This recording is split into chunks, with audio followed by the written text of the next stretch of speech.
Hello, my name is Jared Glickstein, and I'm a PhD candidate with the Department of Electrical Engineering at Case Western Reserve University in Cleveland, Ohio.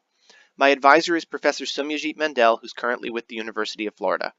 He was invited to give a talk at HamSCI 2020, but due to the move to an online format, I'll be talking about our work in the ePoster session.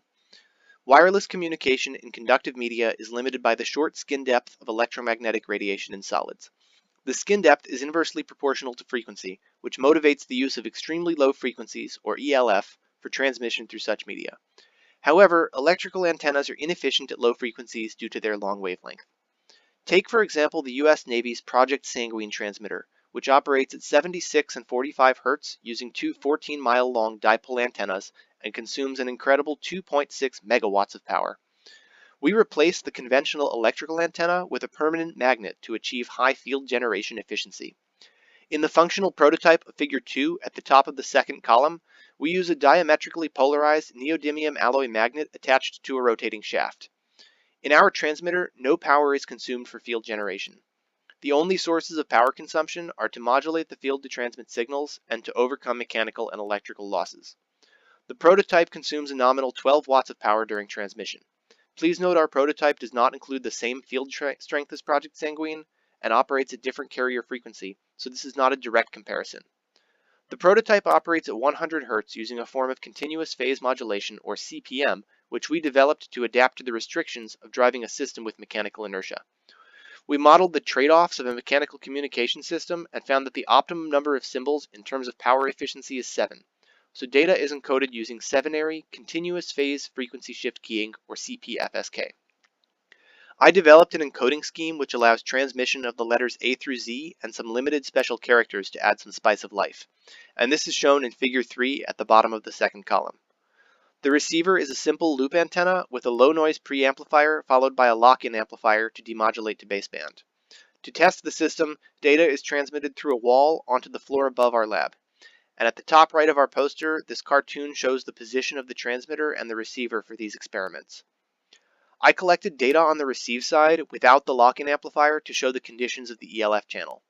If you could please direct your attention to the bottom left side of our poster, the spectrogram in Figure 1 shows the data transmission and the carrier at 100 Hz, as well as power line harmonics, which are strong sources of interference. I added two twin T notch filters at 60 and 120 Hz to reduce this effect. However, in increasing receiver gain, we'll eventually reach a limit at the next harmonic. This factor motivates moving to a higher frequency where power line harmonics have lower power. With consideration to bit error rate, I was unable to experimentally observe more than 1 bit error out of 1,000, so I can't make any conclusion regarding BER from experimental data. Instead, I applied BER models for known CPM schemes using the measured field and calculated receiver sensitivity in the channel. This is shown in Figure 4 in the third column of the poster. In the figure, I compare the performance of our receiver at the left side to the present state of the art on the right side, which is the awesome instrument developed by Morris Cohen.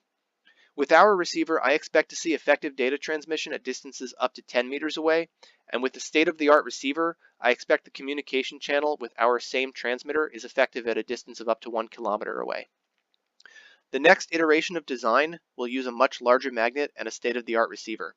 Some details of this as compared to the prototype are shown in the rightmost column in Table 1. The next iteration will implement a more power-efficient motor and replace ball bearings with air bushings, which are effectively frictionless and will improve power efficiency. Our goal is to also achieve effective data transmission at distances of over 1 kilometer.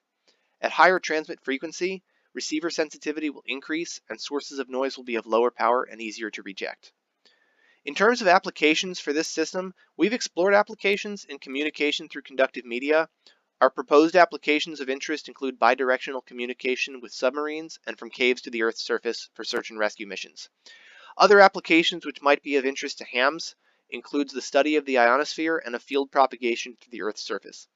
In addition, the FCC doesn't regulate frequencies below 9 kHz, which makes for some interesting potential applications in enabling private communication, as you could encrypt data in any means desired.